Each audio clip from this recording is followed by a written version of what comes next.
This conference will now be recorded.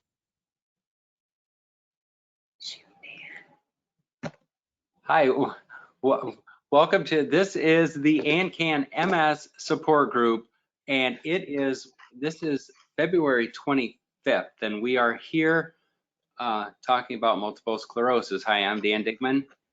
And I am Dan's wife, Jennifer, and I am also living with multiple sclerosis.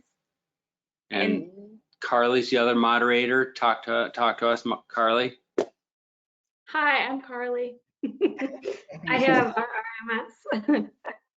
Nice, and then we'll go around like Brady Bunch. Hi, Frank. Who are you, Frank? I'm just fine. Perfect. And there's Kim. Hello. Hi. And we something following up on and we just want to catch up from last time. Kim, you had your neurologist meeting, yes? I did. How did that go?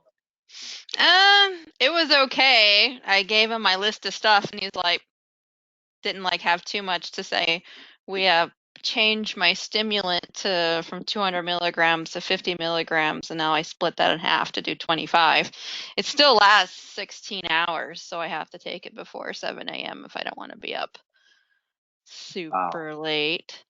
But the thing that was cool that I knew about, but I'm actually going to do starting next week is a 12-week program that I'm doing. It's a free program. I don't know if I talked about it last time or not, where for 45 minutes you spend time with a physical therapist, speech therapist, occupational therapist, an MS nurse coordinator, and then you also do like some kind of activity like a chair tai chi or yoga, and then kind of talks them on the topics you talk about. So that's 12 weeks. So that starts next Wednesday. So I'm super excited about that.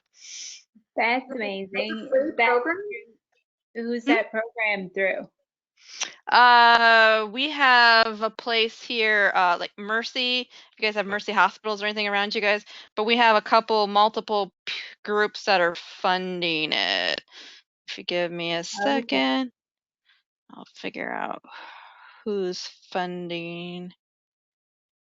It's a couple organizations that are funding it, and they actually even provide lunch, and they'll actually tailor your lunch to what you need. So we talked about last time that I went back on the diet, like the Terry Walls thing, the paleo-ish diet, and I actually started feeling, I think it was a week after my doctor's appointment, I was on it for 3.5 weeks, and I started to feel some of the fatigue lift a little bit. So instead of being stuck in bed all the time, I actually can go be a little more active. So that's been really, really nice. Well, that's very good. Yeah. And I tell people instead of having, because that heaviness is just a really big deal with me, just like everything just takes so much to so like 50 pounds of heaviness is closer to 35 pounds. So you can see that, it's still a lot, but it's definitely a difference. So that was nice. So I told my parents, they were excited to go, what? Like, yeah, the diet's helping. So That's awesome. so, Do you but think it really, do you think that's a sustainable diet? I don't really know like what entails in it. I know we talked about it a little bit. You said paleo?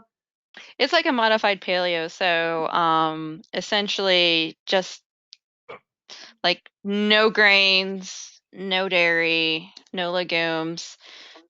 Dr. Walls doesn't do eggs, but that's because she has an allergy to eggs. I currently do eggs. You don't eat like processed foods at all. You stay away from like the white sugar and things like that. So the food that I get right now, I get it. It's already made up, and I just have to throw it in the microwave. It's prepared because I was so bad fatigue-wise, I couldn't like stand at the stove and tend to stuff. But all the meat there, like there's no preservatives in anything I eat, and then like all the meat is like grass-fed or antibiotic-free, so it's probably a little better than. Right. But I did notice a difference. It took about 3.5 weeks, but then I did notice a difference. But yeah, it is hard to sustain. I was previously on a stricter version of that for over 2.5 years. And it was Yeah. tough because if anytime you want to be social with anybody, you have Right. to bring your food, or you have to be that person at the restaurant where you're like, so, and then you get really I'll list bummed all out of if, the things that you can't eat. yeah, and if you do eat something that you're not used to, your body will react to it like really quick, where it will like, it's like almost like having an allergic reaction, or you start getting like a headache and you start getting really lethargic. So it's good because if you eat something bad, it'll like let you know right away. But then you're like, oh man, because those cookies don't look any worse when you're on the diet. It's tough to Everything like, oh smells my the gosh. same. We got our book in the mail. It's sitting on our Oh, here, table. I'll get it. Show and tell. Dan will get the book. And we have our support group meeting at the beginning of March. And we are going to take books to our meeting, and that's one of the books that I hope to read and then potentially follow. But Kim, it sounds like you said, Carly, it sounds a little like it's gonna be. This isn't like a sponsored like thing, but here's the book. Just came in the Yeah. mail as we were Oh, you talking. got the revised and expanded one. Awesome. Look at Okay. that. But look how thick. That's like a Bible and a half is what that is. Yeah, That's I'm surprised that's already out. I thought that was going to be a couple weeks or something. So you got the revised and expanded version. Yeah, this if is you have any almost questions 500 on it, harass me. Look me up. Okay, absolutely. Thanks, Kim. Yeah, it just came in the mail yesterday. So, yeah. That's Nice. I don't do the keto. The keto is even like crazier. But the only thing I haven't done this time around that I would change that does make is like she wants you to eat like an obscene amount of greens a day. And we're not talking iceberg lettuce, we're talking like romaine, kale, that kind of stuff. If you eat that like is it like three cups of that a day of just that, you will feel really good, your body. Like my joint, like any kind of pain, joint pain just went away. And I, really. yeah, I think it's like everything, but I really think it's the massive amount of dark leafy greens that really kicks you over. Yeah, it's like 3 cups of sulfur, 3 cups of like colorful stuff, which is easy, and then 3 cups of the greens a day. Huh. I'll Yeah. be interested. We'll Wow. read. Yeah, that is a lot of green. And all of a sudden there's, yeah, no. So how did you tough it out? You say it took you 3.5 weeks before you started feeling anything. How did you not give up after 2.5? Oh, recently? Because Yeah. the food was already pre-made. So I was like, I could either just Okay. eat it or nuke it. It was already there. That had to do nothing except peel the film off or open the container. If I had to, now previously when I was on it for over 2.5 years, I was making everything from scratch. And that took a lot of energy and time from the prepping and the washing and the cutting and yeah. Okay. Yeah, Nice. that's just interesting. Yeah. I mean, does Frank, Mary, are you guys, anybody else like Carly do anything with food differently that because of MS, or is it, I mean, because I guess we just got done eating Rice Krispie treats, so we're not. Actually, Well, I eat no processed foods. None. You eat no None. processed foods. No processed foods. Everything is natural. I don't take anything out of a box, ever. Have you been like that always?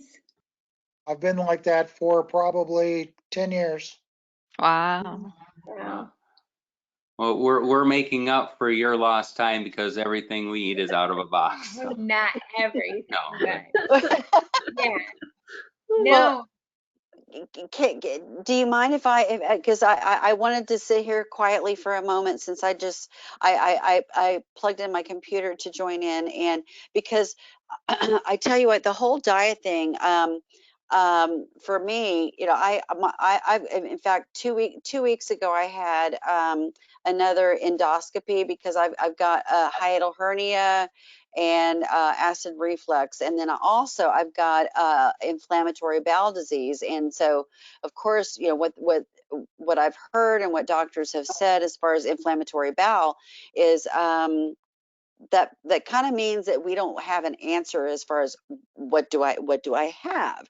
Is that Crohn's? Is that or is it leading to Crohn's? Is it leading to colitis? Is it just a situation that we don't have the answers for? I mean, I had I think it was 2.5 years ago, a colonoscopy, and everything looked, you know, clean and good, except for they did say, you know, and I've got, you know, the little pictures, the lovely pictures of of your innards, but they show, you know, the pink of the healthy, you know, from here all the way down, but they also show the redness of where there's inflammation. And so I've been kind of, and I don't like to use the word battle. I really don't. Oh, there's my little. Oh, you can't see it there. There's my tattoo. Anyway, I really don't like to use the word battle because I think right now it's more like it's a process of, I guess what I'm doing is a process of elimination, you know, finding out, you know, when I eat something, if it doesn't make me feel the right way, then get rid of it. But I'm having a lot of problems with that, to where sometimes I can have a fully loaded pizza. Pizza is my comfort food. I can have it fully loaded and my stomach is happy as can be.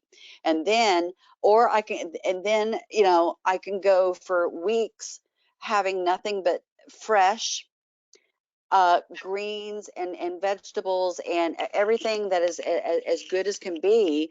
And I am in a huge flare up. And so I'm in such a quandary about that. And Hey, Mary, I'm sorry to interrupt, but I had a very similar thing. I want to say it was probably 5 years ago. And when I went to my gastroenterologist, I was to the point where I was sleeping sitting up because my acid reflux was so bad. bingo, bingo, bingo, bingo. Exactly. So I found a gastroenterologist, and again, this is not like, this is what works for me. It's not necessarily, this is not my recommendation, but this is what worked for me. My gastroenterologist gave me a shot of Botox in the valve on my stomach, and that worked. I have not had any issues since. She put me on the brat diet before I went on it. That helped a little bit. Yes. Has anyone else done the brat diet for a short period of time? I know that is Bananas, rice, applesauce, toast. I, That's all I ate for 2 weeks. exactly. It's bananas, rice, applesauce, and toast. Toast. Yeah. Like, It's not been buttered around. toast, It's been around just for a really, toast. really long time. 2 weeks. 2 weeks. Like That didn't work. white Still- rice, What? just like plain white rice. Yeah, Plain. no soy sauce, nothing. Just Yeah, plain. bland food. Yeah, the broad Yeah. diet's used I'm with for you. like diarrhea, nausea, and vomiting. That's a lot of times it's recommended. That's exactly right. And I'm so sick and tired of taking the basically it's like and I try, like right now, I'm in my bed. And when you have a hiatal hernia, I don't know if anybody else has been through that, but people don't always understand exactly where that is. But I'll just kind of point the camera downwards. It's kind of like right between the boobs. I mean, it's kind of like right down here, between it's down there. And so therefore, with sleeping, the best thing that I can do is kind of sleep kind of like this, except a little. I can do a little bit lower, or I can do on my left side. If you go on your right side, then it's because of the position of your stomach and the way that the esophagus attaches to Carly. Yeah, I tell you, remember. I know. If you would send me some information about what you did, as far as, because ironically tomorrow I go into my GI doctor post, my procedure that I just had. Yeah. And I'd like to, and in fact, this is, I'm going to get, I don't know if this is controversial or not, but I'm going to get a little bit into this. I'm going to turn my phone on record and put it kind of in my pocket just because this is a new GI doctor that I have. I like her. The last one that I had, I walked in with my autoimmune disease, no, excuse me, inflammatory diet book, and it talked about everything that you guys were talking about before I chimed in. So forgive me, I keep jabbering. That's kind of what I do. We talked about this though the last time, and I mean, I think we all kind of agreed, like that's not a controversial thing. That's your right as a patient to have well, if you want to record it on, I don't think you need to keep it in your pocket. I saw that you were reading that. I really would love to read that. and yes, and and here's this one too. It's all about generic, and that's a whole nother topic which we can discuss. There's a lot of stuff that I'm finding out, and a lot of our medications, especially with not really going on with the coronavirus, but so many. I mean, all you have to do. I mean, even my oh, there's my camera. My vitamin C. Okay, you can go to Whole Foods, you can go to the best nutrition stores, but most of our vitamins and most of our supplements come from China. And Most of our drugs. Yeah. Thank you, Frank. Exactly. Most of our drugs do. And some, my mom, luckily, she goes to her pharmacist is one of the few in Dallas that's that is a compounding pharmacy. Yet still, he said no, none of our medications come from China. He said they all come they're either made in the United States or from Israel or India. Well, look what's going on in India, Hey, what is a compound pharmacist? I don't know what that is. Okay, a compounding pharmacy is instead of instead of buying like a bottle over the counter or getting a prescription filled from CVS or wherever, it's where a pharmacist is actually making it. He's taking the ingredients and making it himself and putting it in a bottle specifically for you. Okay. Oh, They're compounding it themselves for you, and you might want to.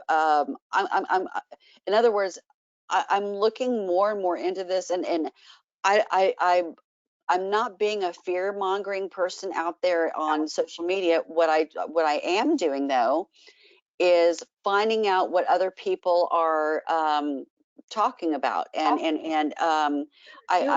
have one body, and you want to take care of it the best way you can. yeah, and so forgive me. I mean, I jumped into this topic whereas a few minutes ago I was talking about loading up my pizza with all this probably processed meat and We're all everything.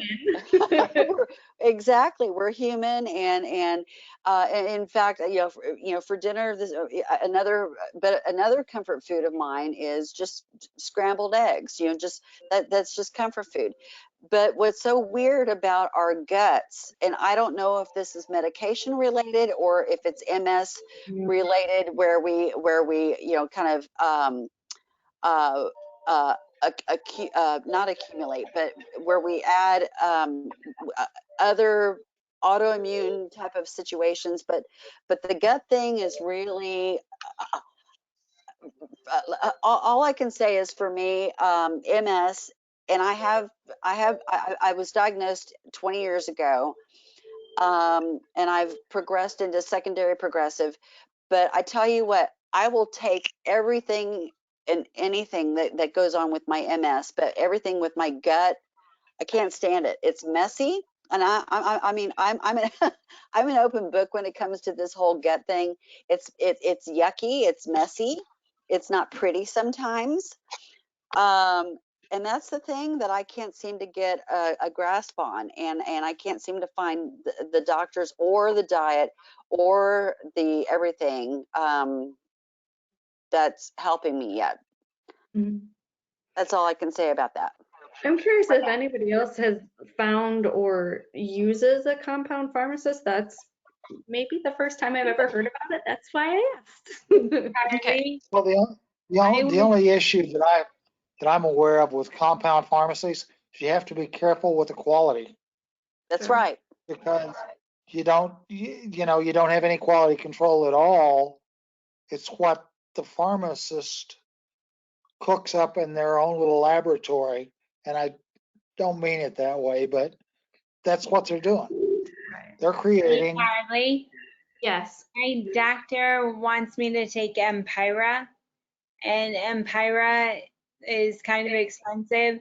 And so she has me on a compounded version of Empira. And it's like, 4AP. it's not the brand, but it's compounded and it's a little less expensive. That's Hmm. just It's, Yeah, yeah, that's 4-aminopyridine Yep. that you're yeah. talking about. And, yeah, and it's like $30 a month as opposed to, Hmm. what you paid for the Empire. Yeah. So, so compounding pharmacies can only compound things that are not available. So if you're using a different dosage form or a different route, or you're taking out different ingredients, then they can do it. So say if you want Tylenol in a lollipop, they can do that. Or you need Tylenol without certain ingredients, they can do that. And the only other reason that they can compound certain things, so like Tamiflu, if the suspension's on back order and you can't get it, pharmacies can legally compound it to get you through that thing. So Well, thank you. yeah, and then it depends on what ingredients, where they're getting ingredients from, because obviously if there's an active ingredient, only so many people are making it. So it depends on which manufacturers the compounding pharmacy is using to get that ingredient. Now, in the past, a lot of our generic manufacturers were very, Teva, Stanford, all these were very, very common. But now, as the economy gets crappier and we're trying to save more money, then all these weird, strange, foreign generic manufacturers pop up that we're not quite as, certain, because with the FDA guidelines, a generic drug has to have the same A-B route. It has to break down in a certain same way as the brand name drug. There's all these hoops that they have to go through. But the FDA is very limited in their funding. And I had a buddy of mine who used to actually go when he was bored and wanted to go on vacation, would go around the world inspecting different manufacturers like Ecuador and things like that to see how they were doing. And things that he said were not the best. But like a lot of generic manufacturers are actually big pharma. And that's what happens. I think I discussed this last time. Like when Lipitor went generic, that generic manufacturer was the generic of Pfizer, same company. But then you get these really weird manufacturers I've never heard of before that are generic that the FDA can't go through. I mean, all the paperwork that you have to do, I don't know how they're making sure they're following good manufacturing practices is the buzzword in pharmacy. Yeah, I think that there's a lot of work that we need to do instead of just being advocates for better quality and better I think it comes into being more of an activist, and I mean we've got a lot of work to do on this, and because so many people, I mean, as y'all know, the more that you see on Twitter or Facebook or whatever groups that everybody is involved with, you see so many people, especially the newly diagnosed people, and even people who have been around the block for such a long time, they don't know. I mean, I'm just finding out. I mean, I got on the phone with just simply my vitamin C company, and they're well known. It's sold in, again, like I said, Whole Foods. And so I called them, and so their words were specifically, I wrote it down. They said that they that their ingredients come from Mhm. all over the world, but they manufacture it in Wisconsin. Okay. Mhm. So and Frank, you mentioned that too, as far as compounding. Where are all the ingredients coming from, and how they're, and this is not just our drugs. These are our supplements that we take, our vitamin D3s and our magnesium, and that's the only that actually, going backwards for 2 seconds, that's the only thing that has really helped my gut as far as the constipation issue. I've been able to eliminate for the most part, thankful to upping my dose of magnesium just a little bit. But I mean, it's almost on a regular basis. That's what wakes me up, and it feels fabulous to be able to do that. You know, to do that. Uh, but the thing is, again, I want people to be more, and this is something that I think that this forum and others can do in the long run, is to keep talking about this and making people aware of what we're eating. Oh, and here's one other thing. Um, and I can tell you, on another, whether it be private conversation or what have you, but a good example is garlic. Okay, garlic is a natural um, antibiotic. Okay, but we're the best kind of garlic that you can get, if your body can handle it. Some people can't even handle that, that, or onions, or shallots or whatever. But you need to buy the garlic that is more kind of purpley white with the stems on it, that comes from California. Okay, because if you buy the kind and it looks beautiful and it's solid white, that is that's been bleached, and it comes from other countries, that is grown from human waste. Okay, so Kim, I see I see you making some notes there. I'm wondering what your Oh, I was thoughts just are. looking up some stuff. I was just saying that when it comes to supplements, how they regulate supplements is night and day to prescription drugs or over-the-counter prescription medications. Supplements are regulated by the Duché Act from 1994. Yeah. So essentially, all you have to do is write to the FDA, "Hey, I'm putting this supplement on the market within 30 days," and that's it. So I can manufacture capsules in my garage and sell them as a supplement, and it's completely legal as long as they're not misadulterated or misbranded. I can't say it cures anything. I can say it promotes urinary tract health or something like that. So you have to be careful with supplements, because you can Yeah. put anything and everything in them, and they don't have they don't, unlike prescription drugs and stuff and over-the-counter medications, they don't test stuff and approve it. It's like I think they after just the have to put fact. on there that it's not FDA approved. No, That's no, right. it's not. It's not. And then Well, they will very rarely pull something off the shelf saying it is dangerous, because it's now the FDA's responsibility to prove that it's dangerous versus the other way around, where the company has to prove that it's safe. Well, a good example about that is Zantac. Okay, you were talking about my acid reflux and everything.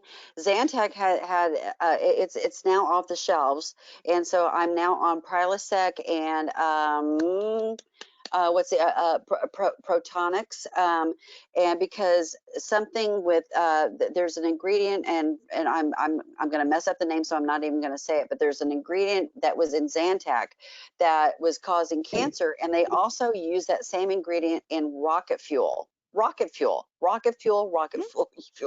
So anyway, so these are things that we take for granted, and forgive me for jumping in and jabbering so much. I really, that's not what I want to do. And I if on the chat button, if I start going too much, send me a message and say I need to calm down, because I recognize that.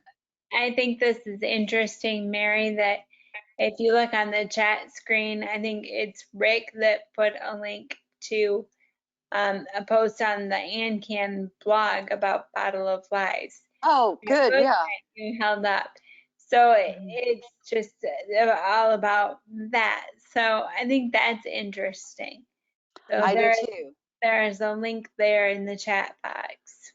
And you Okay. thought that living with multiple sclerosis, all you had to worry about was disease modifying therapies. Look at what we've done. There's just so much to think about. Wow. Well, So I yeah, have like an adjacently yeah. related thing that's really bugging me from this week. If you guys don't mind, if I just like indulge me for a moment. Bring it. And bring it. So I think we talked about the last time that like I take Ritalin because I work and I need to focus. Mhm. So I take mine at 6 a.m. because otherwise I'm up all night. So I take 5 milligrams, right? Mhm. My doctor, I went to go in for it was my 90 days. So I had to go in. And this is the third time that it has not showed up in my urine. I don't know if it's my body metabolizes it differently or what, but they stopped writing my script. And I was like, wait, what? So we found something that works. 10 milligrams was too much because Kim, like you, I wasn't sleeping. So 10 milligrams, I was up to like 2 a.m. and then have to go to work. And now they take me down to 5. That's working great. And they're like, no, it's a scheduled drug, and so they won't give it to me anymore. So I had to call my neurologist to get like kind of an emergency supply, and I have my MRI is on March 20th, excuse me. And then I go in for my infusion on April 3rd. Yeah, because it's 2 weeks before. So that'll hold me through until I get my infusion, but then I don't really know what's going to happen because I signed the agreement with my PCP for Ritalin, and now they won't give it to me. Just That's because it that's doesn't amazing. show up in your urine. Yep. I- And I so ha- they were reading up on it, and he found it was a kid who came in with his mom, took the medication in front of the doctor, waited an hour, and it didn't show up in his urine. So that's where I don't know if it's like how I'm metabolizing it. I drink, this is my second one for the day. This is 32 ounces. I drink that every day, plus probably 2 to 3 cups of coffee in the morning. And it doesn't matter if I take it's a 12 panel drug screen in the morning, afternoon, evening, it doesn't show. And so because it doesn't show, they can just stop giving it to you. Yep. And now this is my ignorance, but I mean, is that something that you said that was your primary care doctor that prescribed that? Mm-hmm. Is that Based something that on my diagnosis from my therapist and from my neurologist. you did? What? I'm sorry, what I missed that. I'm sorry, it was based on the diagnosis with my therapist for the Ritalin and my neurologist. They're sending a fax to my PCP right now because they had to step in and like give me this prescription, but just to like justify it. But I feel like they're kind of accusing me of being a drug dealer, or but like seriously, who wants 5 milligrams of Ritalin? Well, because I guess that's my ignorance. I mean, is that something that can your neurologist prescribe that, or are there laws that So let them they, prescribe? yes, are able to because she did. But I don't know moving forward because they'll red flag you because I signed a contract with my PCP that they're the only ones I'm going to get it from, because otherwise it looks like you're doctor shopping. Okay. Okay. So Okay. any of the scheduled drugs now, that's how they do, at least in Michigan, that's how they do that. Interesting. Not a Interesting. matter of prescribing it. It's a matter of dispensing it. Right. Okay, I'm not finding the information right now, but when we talk about pharmacokinetics, some people are fast metabolizers, some people are slow metabolizers. That's why some people, they'll try something like tramadol, and to be able to experience the therapeutic effects, you have to metabolize it to get the active ingredient. I'm not sure with methylphenidate, I have to look at it, but I'm kind of interested in like what metabolite are they testing for? And then is there something where you're not maybe metabolizing, or there's something going on there where you're not showing up and you're getting such a low dose anyway that you may not be hitting, because when you do a drug testing, it's not like a Right. little bit and it's positive, you have to hit a certain range to be considered Correct. positive. Right. Yeah, So all I know is it's a 12-panel drug screen based on like mhm, the mhm. last visit that I had. But yeah, I don't know what the limit is. I don't know if it's showing up at They all. should specifically be testing you for the Ritalin metabolites, because the I methylphenidate know it's the metabolites, 12 because panel. they're probably giving you a generic drug test to make sure you're not, taking crack and meth and all that stuff. But I'm saying that a lot of drug tests have false positive, false negatives, and if they want to look at something really specific, a specific drug, they have Right. to test for that. So a lot of times if you take a generic a drug test and you test positive, then they'll take that and then they'll actually look at it and specify more to tease it out. But if you're just doing the drug at the office, I'm assuming they're just doing a generic, multi-drug, just make sure she's not a drug user, because is it through a pain, you weren't through like a pain clinic or anything like that, was it? No, it was just because it's a controlled substance. I thought they're all weird about it. Yeah. Oh, that just drives me nuts. Sorry, that drives me nuts. We Add can't insult to injury. to treat So, people and then they're like, oh, you're no. yes. Why would you So sell 5 milligrams of methylphenidate? Right? Seriously, But like I so, understand like 10 or 20, or like you're not even on the extended release, are you? You're just no, plain old, yeah, you're just like plain old plain old 5 5, yeah. So Please. my doctor, I really love, and I feel like I have a really good relationship with him. He's really funny, and it's through Beaumont for those of you in our area. And he will usually have like a student, with him, like doing their rotations, and he'll always do the tests, the stroke tests and whatever, like touch my finger, touch your nose. And I will lead them through, and he just sits back and he's like, she's got you because she does this more often than I do. So I help teach his students. And I thought, like, it's just such a great relationship. Anyway, so he's Canadian and is deported. So I didn't get my medication, and my doctor's getting deported. Oh my Wow. goodness. Oh Yeah. my God. I'm so sorry. Big hug to Yeah, you, girlfriend. That's thanks. terrible. Why is he being deported? Because he's Canadian. And he said, your government doesn't want me. And I said, I I'm, might join you soon. I'm laughing out of hysteria of just the Have whole a thing. productive citizen that does things. We don't want you. Good Go away. doctor. Yeah, send him away. We don't want him. Yeah, I was very disappointed. So kick you while you're down. Right? Yeah. But in the interim, you have a prescription for Ritalin until you see your neurologist next, or? Yeah. So March 20th is my MRI. And then 2 weeks after that, April 3rd, I get my next Ocravus infusion. Okay. So, Wow. And I'm sorry to hear that, Carly. thanks. Wow. Puts Yeah. things in perspective. Exactly. And I think that also something really interesting to talk about with me, where my neurologist is and her team is also where all of my specialists are, my GI, my psychiatrist, my everything.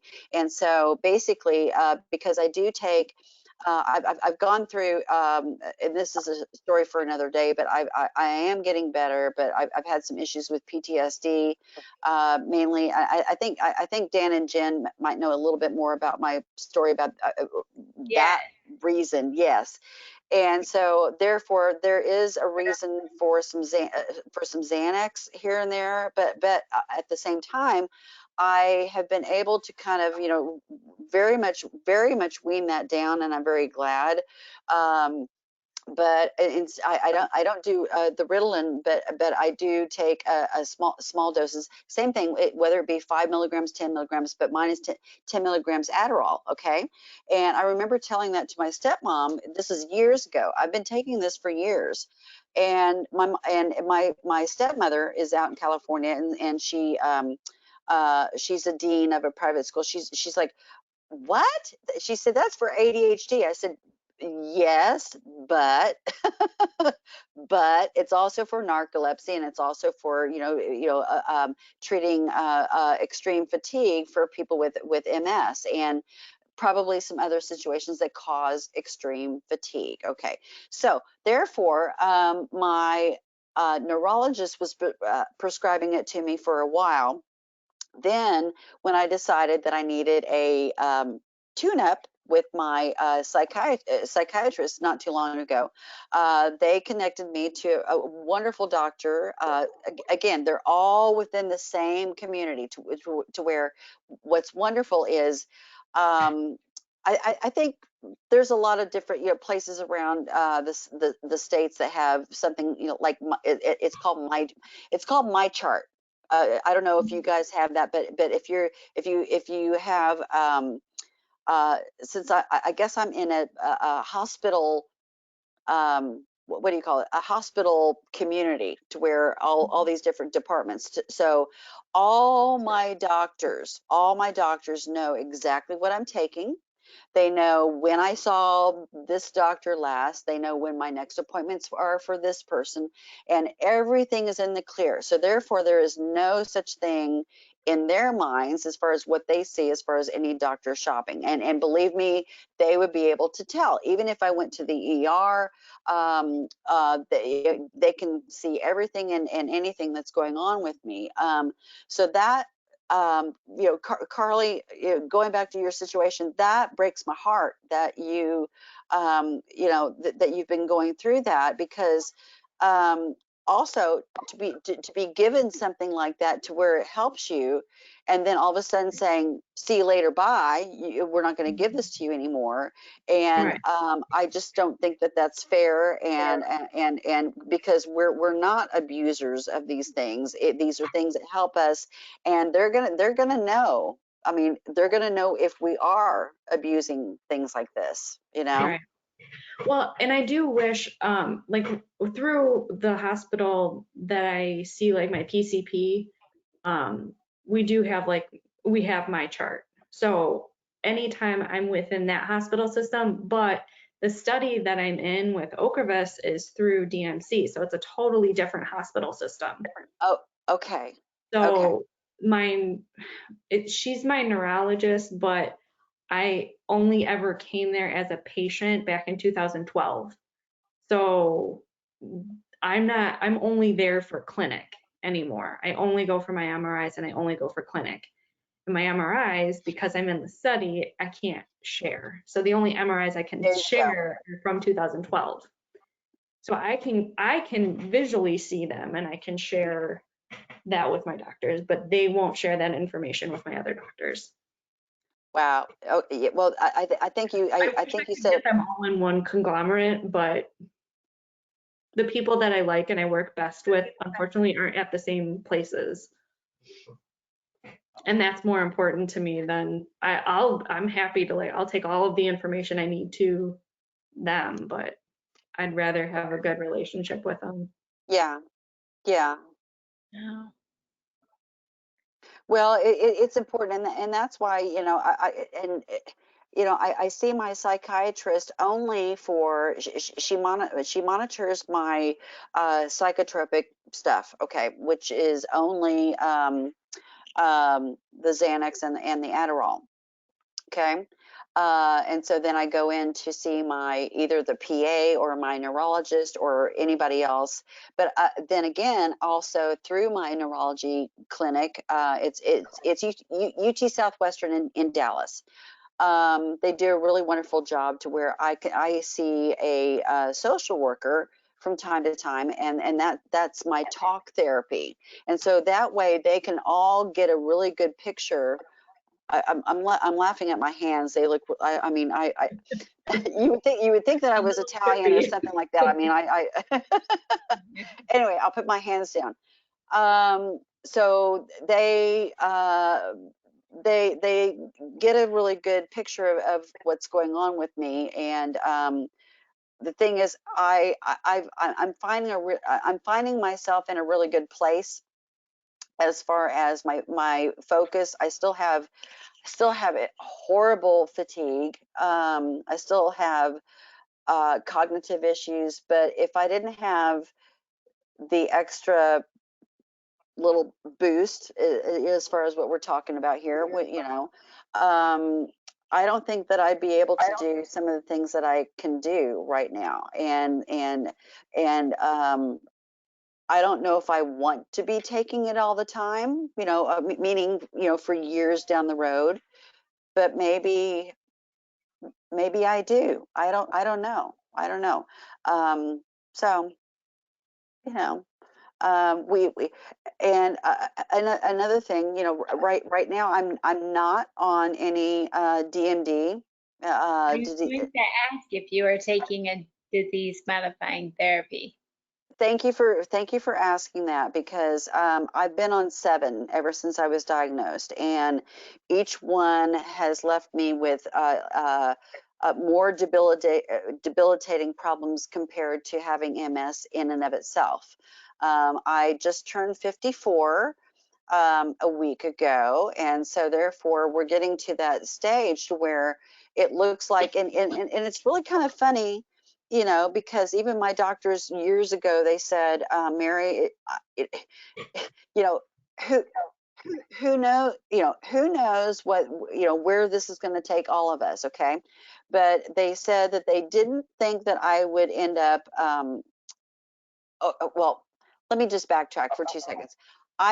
My mobility issues, I have some problems with some balance and and that type of thing, but otherwise I am mobile. Otherwise, my MS affects my cognitive and my internal, and spasticity, and some other things. Um, uh, in other words, bleh, there you go, there's one. And also trigeminal neuralgia and some other issues, and nystagmus sometimes, and sometimes my tongue doesn't always know where it's supposed to go. I can also tell it affects well, anyway, uh, see, there you go. But you're not on any sort of DMD right now. I'm not on any DMD right now, but here's thank you, Jennifer. You're so wonderful for bringing me. I call it pulling in the reins for Mary, because I need that sometimes, and so therefore there is a possibility. Are you all familiar with NMO, neuromyelitis optica? No. Okay. Forgive me for, again, transferring this conversation into a different direction, but I too go in for my annual MRIs this next month. But NMO is often, and it's very rare, and more than likely I am secondary progressive MS. Okay. There is a slim possibility that I am neuromyelitis optica. So Kim, if you want to, since you're laying, do you want to look that up, and that way you can, since if you saw, I mean, here's my little bedside, my little bedside stacks of papers, my research papers that I always print off. But basically, the way that my MS has progressed over the years, and the fact that my brain, I've got like 3 lesions that came like from the very first onset, the very first exacerbation. One of them is quite large. Obviously they're black holes, but nothing has changed. However, my cervical and my thoracic had continued to have activity. And so that tends to be conducive to neuromyelitis optica. And also I had one exacerbation also in the early days that affected my left eye. But since then, here's the thing, the MS drugs tend to cause havoc to someone who has that condition. It's very hard to diagnose that. And so the only drug, in fact, they cause more harm than good. But the only drugs that are positive for NMO are Ocravus and what is it, Mazant, and then there's one other. And so therefore, each appointment that I keep having with my doctor, they're very kind with me, and because they understand. Well, okay, I go in for, there is a blood test for that where they can test me for that, and so I did that last year, and it said that it came back as negative yet suspicious, and so they said, come back and repeat this next year. So that's where I am, and it's basically just. I'm sorry to interrupt, Mary. I'm trying to understand. So is it a new lesion on your optic nerve or something, or? So what the Mayo Clinic says is that neuromyelitis optica, also known as NMO, is a central nervous system disorder that primarily affects the eye nerves, i.e. optic neuritis, and the spinal cord, i.e. myelitis. Got it. Yeah, and the fact that I've only had, and I kept thinking, for the longest time, and this could be the case, and my PA, with my neurologist, more than likely I am, more than likely I do not have this, but they keep saying, okay, well, it's suspicious for this because of they call it the behavior of my MS, because of the behavior of the lesion activity over the last 20 years. What was the first title of your book?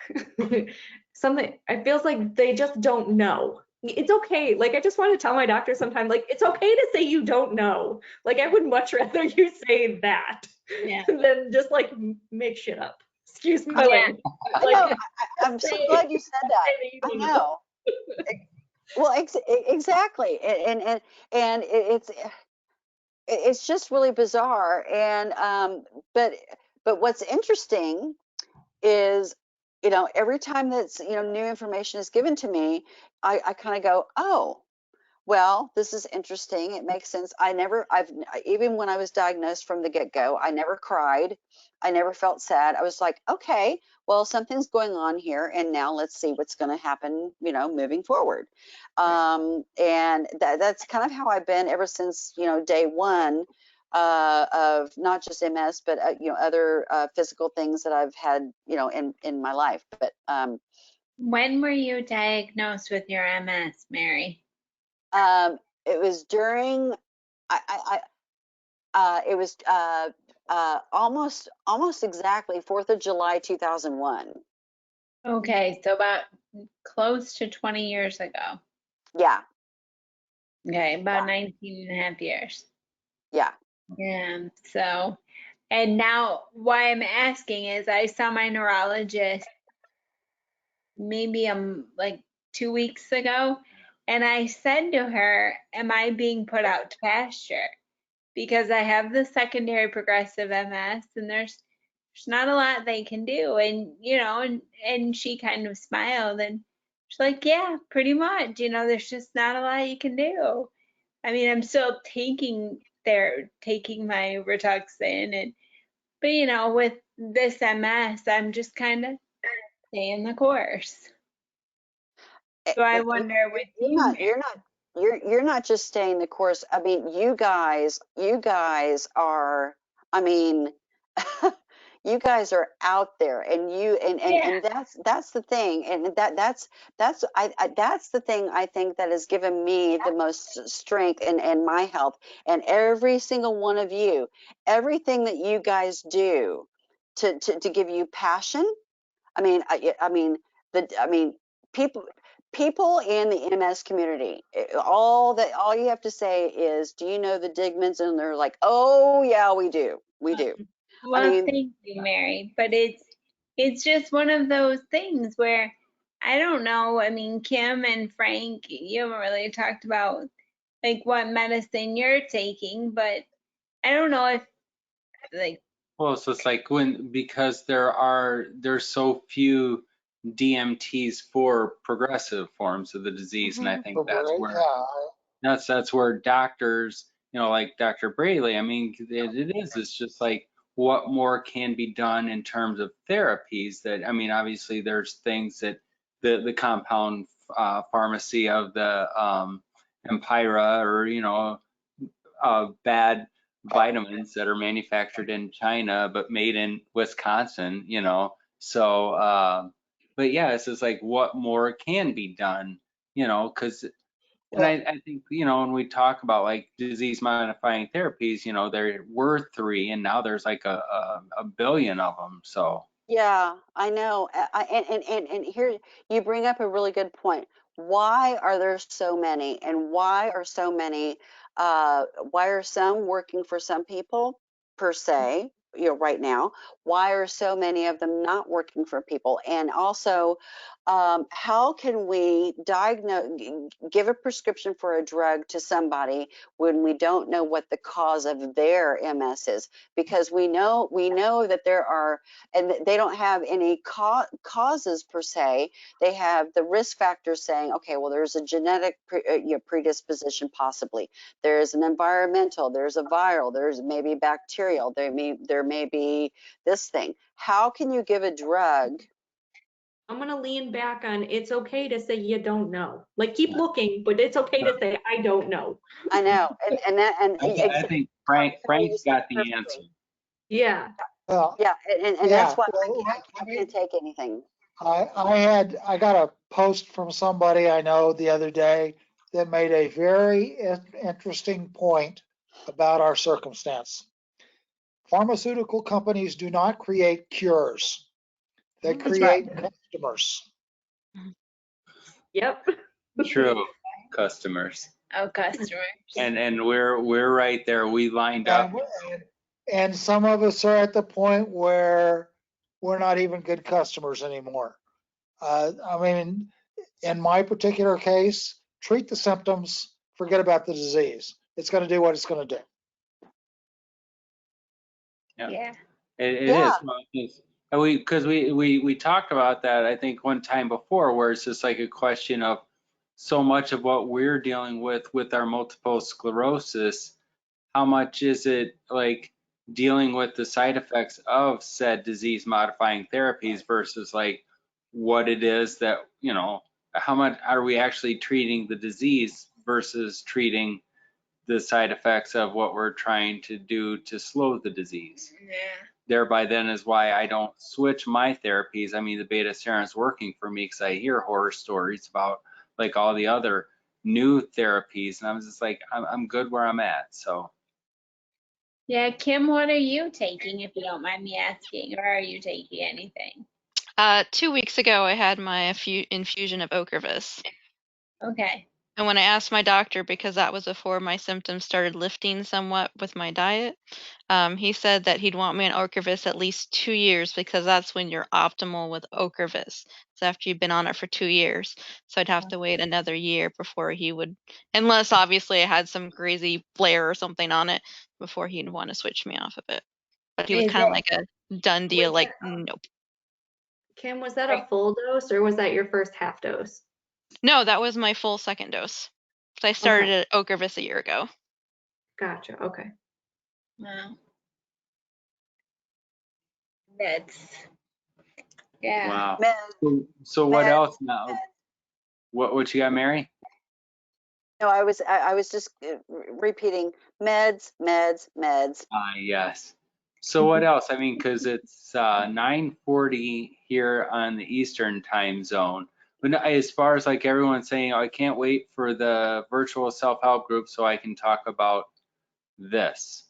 Mhm. What I mean, because if you don't step up, I'll ask it. It's just like, how many of you, like I hear people are saying that they're experiencing a flare up or something with the disease. And I told Jennifer, it's just like, I don't know if I ever have had a flare up in the 21 years I've had the disease. I feel like it's just like a slow, it just kind of eases progressive. its way into my life, and to just one day you wake up, it's like, okay, yeah, I guess I was feeling this for a while, so that must be it. Whereas, you know, you always, when I was first diagnosed, you hear about exacerbations and flare-ups and stuff, and I think you just wake up one day and it's like boom and hits you. I've never had that, and so, but obviously I have MS and I'm worse now than I was 21 years ago. But you have flare-ups? Yes, I actually had one, and mine's funny because it is a slow progression usually when it's happening. And this was the first flare up probably that I've had in a while. But I had a hand spasm, and it was in I don't know, like in the meat of my hand. I don't know how the weird way to describe it, Okay. but like last Thursday, it was getting pretty stressful at work, and I always know that's my trigger. And I'm a knuckle cracker, and I couldn't crack my knuckles, and I couldn't hold my coffee cup, so it was serious. um, Sorry, I drink a lot of coffee. So that was a serious thing. But it just finally alleviated like last night. So it was like a few day long situation. But that's probably the first one that I've had in a while, but it's been rather stressful at work.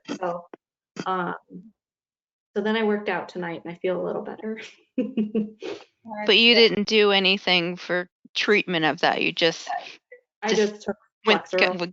just got through it. And okay, so you had a muscle relaxer to help a little bit, but Yeah, that's about it. no, I consider a flare something that's like really obvious. So when my eyesight went to fully functional to completely blind in 5 days, that I considered a flare. The Yeah. whole fatigue craziness 5-6 months, I don't count that as a flare because that was like a slow descent and stuff. So that's how I judge it. Something that's acute versus chronic. You know, how obvious is it, like a change, or like some like an onset of pain that doesn't go. That would be like I would consider like a flare. That's No, my Yeah, terminology. yeah, it's been that 17 makes a years. lot of sense. Oh, go ahead. I'm sorry. Go ahead, Frank. It's been 17 years since I had a flare up, quote unquote. But once they diagnosed me as secondary progressive, it's just been a slow burn. I mean, you know, little stuff happens and it stays there and it never goes away. And, you know, that's just the way it is.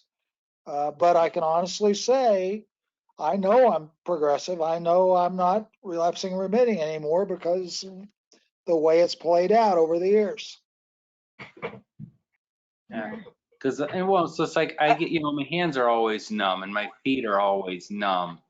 And, but just Yeah. like as the day goes on, you know, my chest, like right now, my chest is tingling. It's just like it can be like 10 degrees below zero here, but it's like at night I get warm and I have to put on a t-shirt because I don't like feeling the tight shirt because my chest is numb. But go to bed, get a good night's sleep, you wake up and my chest is fine. Let me tell you about my last exacerbation because it scared me to death. It was actually at Christmas and I was in a shopping mall with my ex-wife and I have this habit when we'd go shopping, I'd go out and sit in the middle of the mall and just watch people because, Yeah. you know, she's a woman, she shopped, you know, and I don't do that. If I want to buy something, I go buy it and go home. Thank But you. I'm sitting out there in the middle of the hall watching people go by, and all of a sudden I had a chest pain like you wouldn't believe.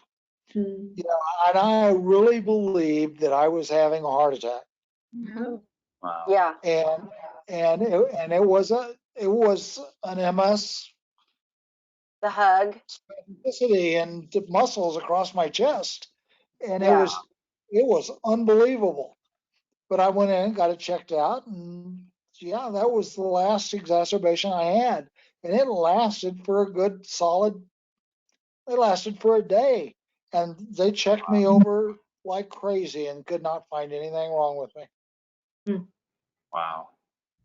Yeah, that's Well, thanks for perspectives because I'm just like, yeah, it's feeling like I don't think I have MS like all the cool kids because I've never had an exacerbation, but yeah. Yeah. Like for me, I'll notice certain things will like fade and come back, and then some things will just fade and never come back. So one of the weird symptoms I've had that not a lot of MSers have, unless you guys let me know. So for like the last 5 or 6 years, when I'm in a car, I have no clue where my vehicle ends. I am like a 16-year-old that got in the car for the first time and doesn't know where their car truck starts and ends. I have no clue. Backup cameras do nothing. Like I like back up blindly because I have no concept where my car ends and starts. I lost that years ago. And then my right side, I'm like off by like maybe 11 inches on my right side. So a lot of times I like to hit the curb. Oh my God, oh my God, oh my God. But it was so weird because Depth like it never perception got in better. driving. Hmm? Did you hear me? No, I'm you sorry. cut out. I'm sorry. I got too excited. I'm sorry. I got too excited. Depth perception. Hmm. Possibly. Yeah. I mean, I can't drive. I mean, I can drive, I drive around my neighborhood, like around maybe a 5 to 10 mile radius. Okay. My mom lives about 5 miles away from me. But if on a street that has maybe 3 lanes, if a car is driving next to me, instead of it being, oh, I don't know, what is it supposed to be lane by lane? 4 feet away from my car that we're driving, side by side, I feel like they're right on top of me. And nighttime driving is even worse, to where the headlights. That's a whole vision thing for me. But I can't do free unless it's a Sunday or a holiday where there's going to be no traffic. I can get on the freeway, but I I don't even like to even test that. I really don't. It's the depth perception, and even like you were saying, Kim, parking and pulling out, and just people on both sides of you. I can't handle that. Can't handle it. It's really bizarre. It's bizarre is what it is. It's bizarre. So, Well, I think you guys are reminding me too of when before I got diagnosed, like everything that was kind of leading up to it, my different flare-ups. Um, I have only ever had one visual symptom, and it was when I was at the dentist, which is weird because normally I'm not like afraid of the dentist, but the hygienist came up to me and I had driven myself there. She walked up to me and I couldn't see her face. Like I don't know if you guys have ever gotten like the field Yes. of vision is blocked. It lasted for the duration of my appointment and then it was gone and I was able to drive myself home. But that was really bizarre. And then I had Bell's palsy one of the times Mhm. when I had a flare up. And that was very bizarre. And it included my tongue. Like I couldn't Mhm. take anything on like this half Mhm. of my, it was so weird. Did it look like you had a stroke because the one side was drooping? No, I mean, not so much. Like I felt like my eye was drooping, but I wasn't like If you slurring my words. smiled, did the one side stay down? No, no. Oh, interesting. It was weird. I just had no sensation. Like they did the, pokey or soft, Mhm. whatever test with the safety pin, and I didn't feel it. It was really, that was a bizarre moment too. Wow. Yeah.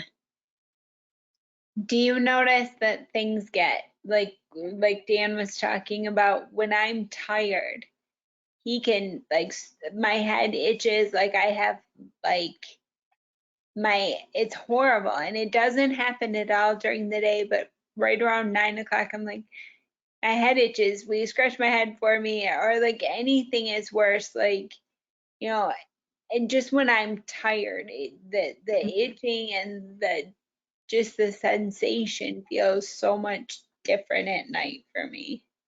Yeah. I I don't I'm know. get always afraid at probably, night that people are yeah. gonna. I don't drink, but I'm always afraid that people at night will think I'm intoxicated because I start slurring my words. My Oh, balance kind of goes wonk. Like all the all the classic drunk signs I start to Yeah. exhibit. And no one has ever said to me, "Hey, are you even?" But Yeah, I'm always terrified, like someone's gonna look at me like, oh, and I'm just like, no, I haven't. It's the MS. yeah, it's BMS. Does Wow. anyone else like Everclear by chance? Does anyone, not the drink, but the band? The band, yeah. Oh, So, okay. Take me Realize back. that to specify. So the lead singer yeah. of Everclear came out that he has MS because people were accusing him of he's clean and sober, but they were saying like he looks like he's drinking again. So he came out and did his story. I don't know if you guys saw that, but yeah, that reminded me of that. Okay, The we way had the we way you had a said it guy was so funny though. And he and Art, the lead singer of Everclear, he's very friendly. We tweeted something to him, if that's Yeah. the right word for Twitter. We tweeted something to him, and he tweeted right back. He like, because we read his story and we were like, we're pulling for you something, and he wrote back to us. He commented back. So See, now that's a really cool thing, And did you know? I don't know if you, all of you that liked Pearl Jam in their day, but Eddie Vedder's dad had MS. I don't know if you knew that. Mm-mm. Yeah, yeah, and so if in fact I may have to send you the song. Oh gosh, I can't remember the title of the song, but um, there's something wrong, she said. It's his mother telling him about his father that he never knew, but he was gay and he also had MS. And so anyway, it's amazing the celebrities. And I wrote an article actually a few months ago as far as should celebrities who have MS should they use their platform to uh, um, you know do do some good with that or not. And so in my own article I said, you know what, they're human beings too, just like all of us. Some people still want to remain private, and they deserve the privacy. Some people want to be an open book. I mean, I'm an open book, I mean, I could sit here probably for until 7 o'clock in the morning, except I'm not taking my Adderall tonight, so therefore I'm not going to be able to do that. So anyway, but still, I think Selma Blair is really one of the only celebrities that I've seen that has really come out and been been as voc been vote I mean, He's but been then again, vocal. yeah, but then Jack Osborne, Montel he's, Williams. yeah, but I don't have fond. Okay, are we going to put this up online to where people can see this? Because This is I don't have recording, I yes. don't have fun I don't have fond you're feelings welcome. there, You and can just say no comment. That's fine. okay, no comment.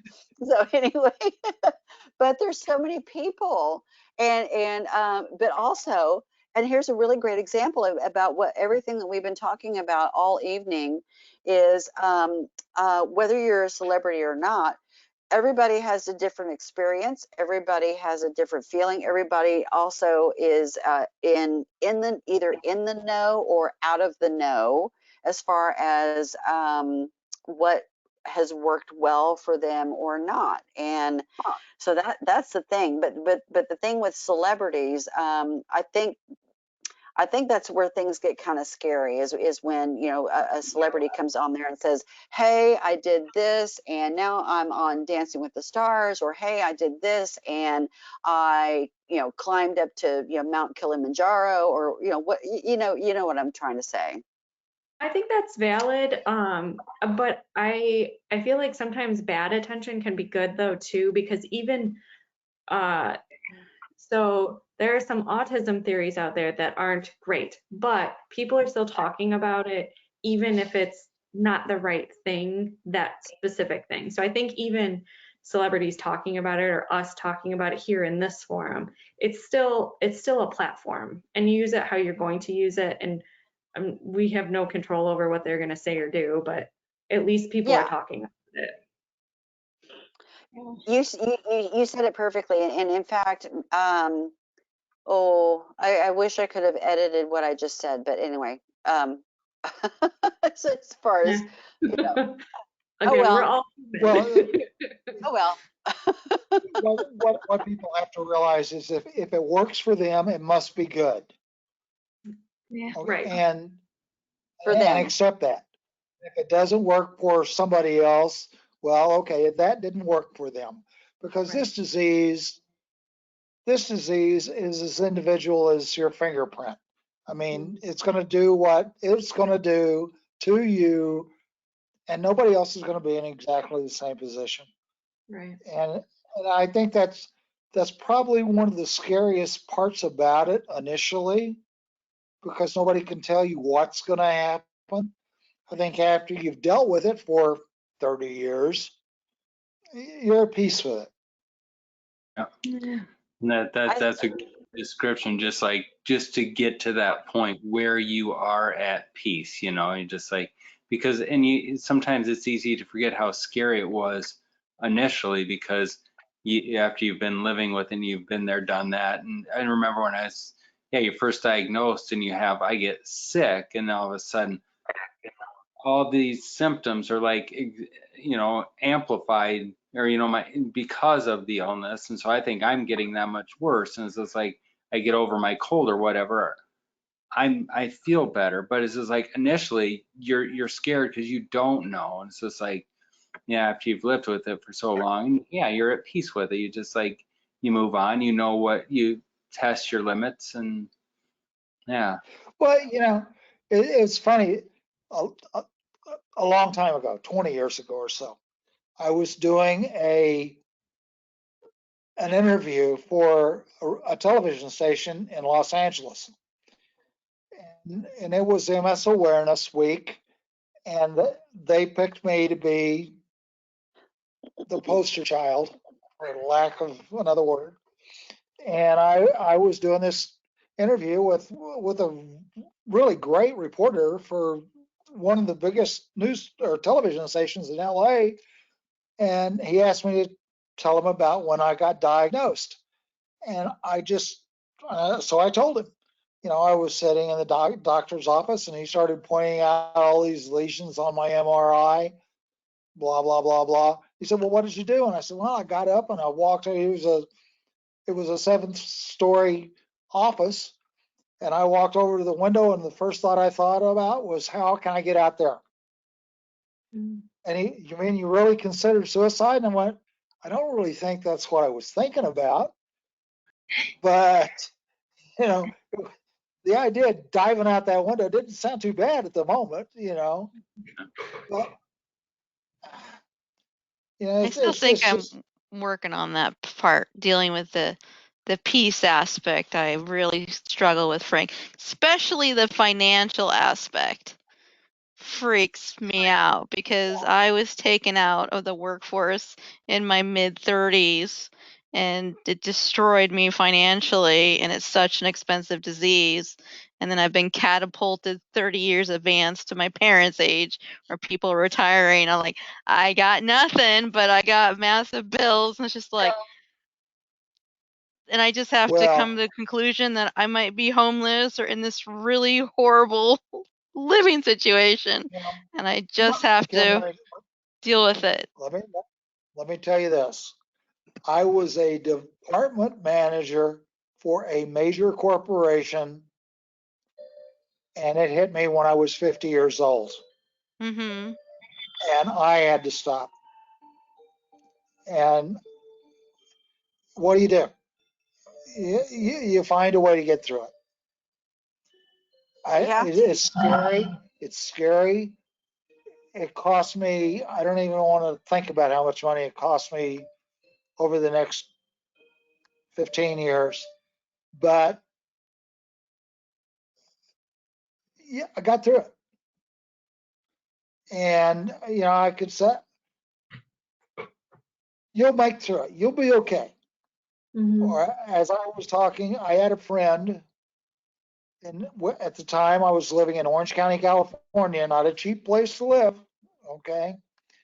And she was always complaining about, well, I don't have anything anymore. I don't have anything anymore. And she had a good job until she had to retire.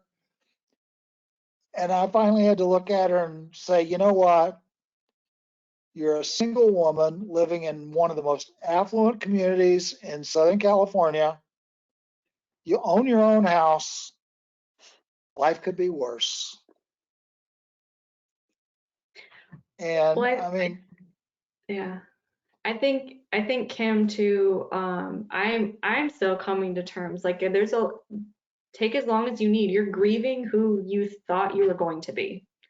And there's sometimes too when it's like, there's days suck, but you do come to terms with it and becomes more normal. But first couple years are hard. Yeah, because it'll be 4 years in April when I had to quit my full-time job. Yeah. And it's still a struggle. 'Cause I think so Yeah. much of my identity was wrapped up in using my brain and really having to, and then having the tenacity and the energy to deal with stuff. And then, like, the brain stuff with the cognition was taken away, the energy with the fatigue was taken away, and it's just like, what's left? So having to try to, that's It's been a struggle, huge yeah. struggle. But that was one of my biggest fears since high school, was not being financially independent. That was one of my biggest fears. And losing my mind. So I get to deal with them both every day. So let me tell you, you said something really important, Kim. You said your identity. Oh You yeah. know, yeah, that's a big thing that I think the majority of us, and I think that's something that we need to make note of. And I've kind of written a little bit about that, there's a lot of people that still don't get that. Um, but you said it perfectly. Your identity is wrapped up as far as who what you used to do, and your career, and what you, and then all of a sudden, boom, MS comes along and takes it away from you. So it's like, okay, who, and same thing with your community. Who are your friends now? Who, and, whether they were maybe your work friends or your family, whoever, whatever that may be. um but the thing is, you're still you. But also, there is no alarm clock to tell you how long it's supposed to take for you to uh, grieve. There's no alarm clock to tell you, time's up. Okay, you're supposed to kind of, okay, bounce back up now and do something different. But there is something really kind of, and I can only speak for myself. I don't know if anybody else can relate, but after 20, for me, after 20 years of this and going through um, uh, divorce and a career that I just loved, and being physically fit and blah blah blah blah blah blah blah. Um, there comes a time where you can find something. In other words, we all have a way to reinvent ourselves. We all have a second chapter to write in our lives. We all have an act two, act three, act four. And I don't think that we were put on this earth to be like, okay, you're going to be born and this is what you do. And I think in a way, and I've gotten in trouble from other people, and not in trouble, but um, people don't like it when I've said before that um, um, MS in a way has been a gift. I know that sounds really weird. It's kind of been a gift to me, because I like myself better. I am better towards myself. I'm better towards people.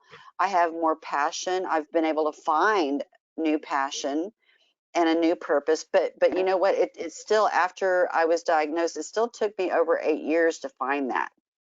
So, and a lot of people that I talk to don't understand, or don't hear, or excuse me, don't know me, in the sense that I wallowed in that for a long time. And also, I just kind of I didn't know who I was or what I was supposed to be anymore. And that's okay. And I'll that's half okay. agree with you, Mary. I found gifts in getting my diagnosis, but I don't ever tell Emma thank you.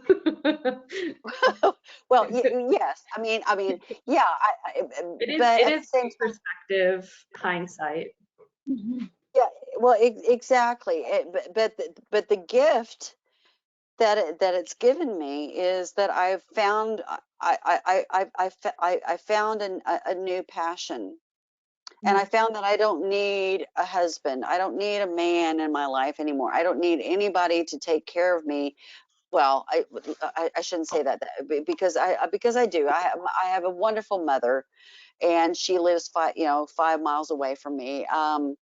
But I just know that there's something there's some when life gives you such turmoil sometimes, okay, there can be something good that can come out. I'm not saying this right at all. I No, I think you are. I just was half agreeing, that's all. Because you were saying usually people are upset by that. I can see what you're saying, that there are gifts in it. And I do appreciate the perspective that it's given. But it's also after 10 o'clock, and you guys are welcome to stay, but I gotta get up at 5, so. Okay, yeah, I need to go too.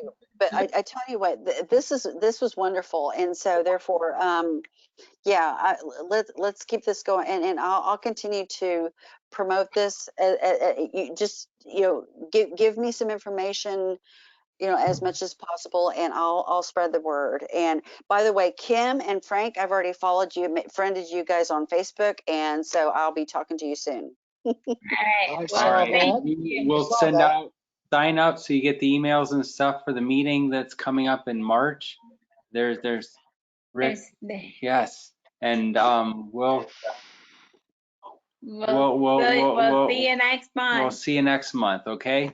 Take All right, care. take care. Sounds Okay. good. And tell everybody in DC I said hi.